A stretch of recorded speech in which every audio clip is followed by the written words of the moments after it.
नमस्कार, माझ्या चॅनलवर तुमचं सर्वांचं स्वागत आहे। मी आज बनवणार आहे ही कोळंबी फ्राय।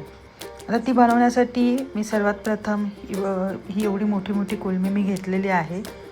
आता ती सर्वात पहिले मी साफ करून घेते।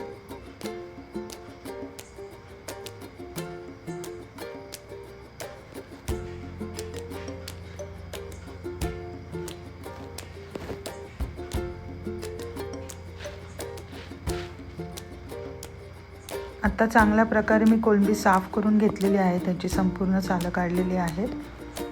आता तिचं प्रथम धुवून घ्यायची।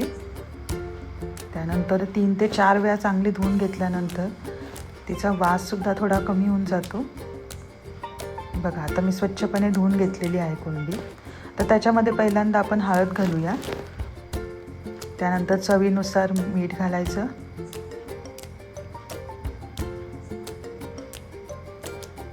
त्यानंतर हा जो घरचाच मसाला आहे तो मी सगळ्याच जेवणामध्ये यूज करते, तर तो मसाला आपण त्यामध्ये घालून घेऊया। आता ह्यामध्ये चिंचेचा कोळ घालते मी। आता काही जण लिंबू सुद्धा या ठिकाणी यूज करू शकता, पण मी चिंच सगळ्याच जेवणामध्ये, म्हणजे जसं की जे नॉनव्हेज केलं जातं, म्हणजे कोळंबी किंवा फिश फ्राय केले जातात, त्यामध्ये मी चिंचेचा वापर करते। आणि आता हे थोडंफार लसूण घेतलेलं आहे, तो आपण चांगला ठेचून घेऊ। आता आपण लसूण पण घालून घेऊया, त्यामध्ये चांगलं मॅरिनेट करून घ्यायचं आहे आणि 10 ते 15 मिनटं चांगलंपणे मॅरिनेट करून ठेवायचं। आता बघितलं तर छानपैकी मॅरिनेट झालेलं आहे हे। आता त्यावर मी कोथिंबीर सुद्धा घालून घेते। आता फ्राय करण्यासाठी ना यामध्ये मी रवा आणि तांदळाचं पीठ घेतलेलं आहे।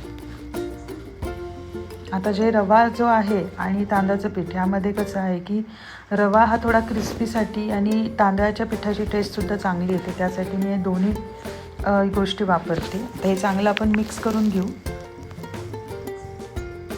त्यानंतर आता तवा ठेवलेला आहे, तव्यावर आपण तेल घालूया।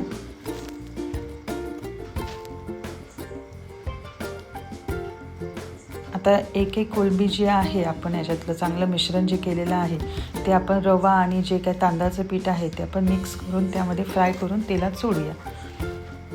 आता एक कोळंबी मी यामध्ये सोडते।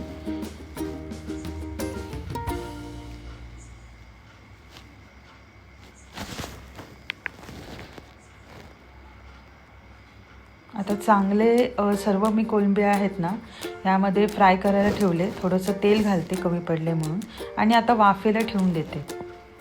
एक 5 मिनिट तरी आपण चांगली वाफ देऊ याला।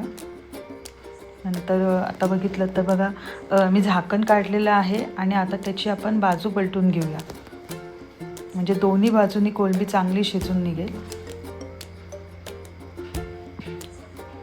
आता तांदळाच्या पिठाने कसं आहे, थोडासा कडकपणा, जसं की काही जण कॉर्नफ्लोअर यूज करतात, त्या जागी मी तांदळाचं पीठ वापरते। त्याने जरा क्रिस्पीपणा पण येतो आणि टेस्टसुद्धा चांगली लागते।